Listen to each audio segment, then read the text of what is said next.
1096 Norman Conquest, the theatre was enjoyed in Liverpool solely at West Derby Castle and Liverpool.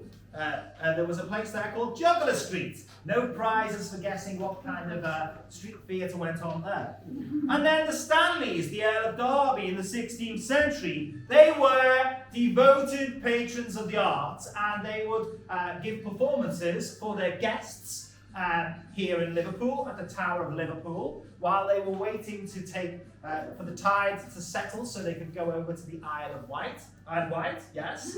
Isle of Man. I was getting Man and Wight mixed up. And it's my age. And then they also used to entertain people in a place called Latham, which is just by Ormskirk. Now, you had to be licensed to be an actor. Do any of you have any tattoos on your right arm? Well, I do. Well, don't show them, darling. Don't show them. The R would be tattooed on you if you were not a licensed actor. Can anyone hazard a guess what the R would stand for?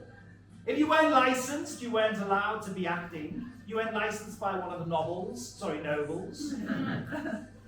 Maybe I was right first time. One of the we'll call them. There's no nobility in the house today, is there? Of course, apart from Dame Duchess III. We'll just call them nobles then, yeah. So, if you were not a noble, licensed by a noble, you would be brandished with an R. Can anyone hazard a guess what that would stand for? Reject.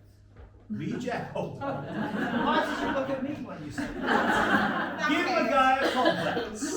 It actually means rogue. Okay?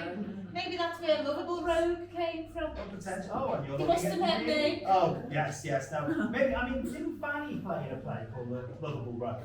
Oh, she probably did. I mean, she was always playing, wasn't she? Yeah. And in America, she went to America. The first official theatre was the Cockyard Theatre in Liverpool. And that was a small 50-foot, 20-foot stage which was candlelit. And then the great Thomas Steers. Can anyone tell me what Thomas Steers created in Liverpool? He was an engineer. He created the dock. I see we've got a very intelligent crowd today. Many of you ladies have partook in an avocado breakfast. It's good for the brain, allegedly. You need a few. Yeah.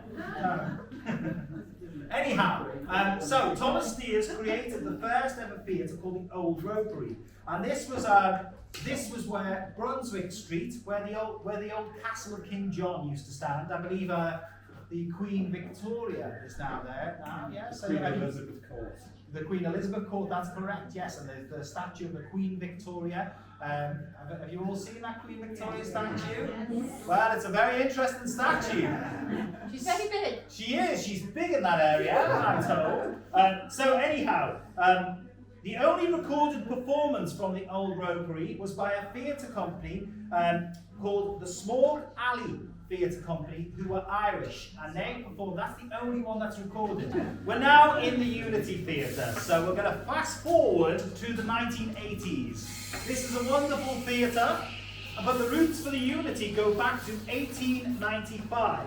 The earliest reference was in the January issue of the Labour Chronicle, which mentions the Liverpool Socialist Dramatic Society.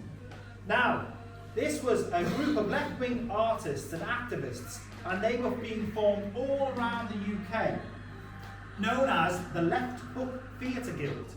Now, they were London-based, and in the group's minutes of 1937, they acknowledged that formation of a Merseyside left theatre, a new branch in Liverpool.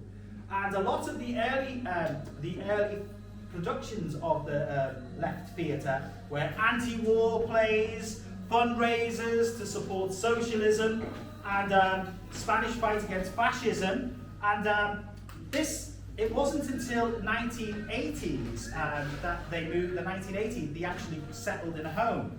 Now, between 1937 and 1965, when they were kind of like out in all different community hubs around Liverpool City region, their event, which was then known as Merseyside, they literally found a home in 1980, and the Unity Theatre has been here since. It's a wonderful theatre, and can anyone tell me a film that was directed by Chris Bernard and starred Margie Clark.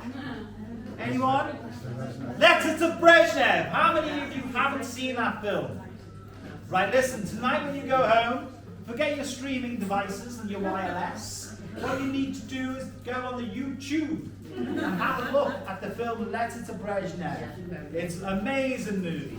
Well, I did not know until we were researching, well, I wasn't researching because I was in the grave, but our friend John was researching the archive of the theatre.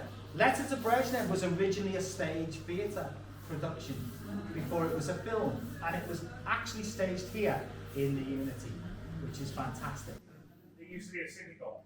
It did indeed. It was a synagogue, and it was converted into a theatre in 1980.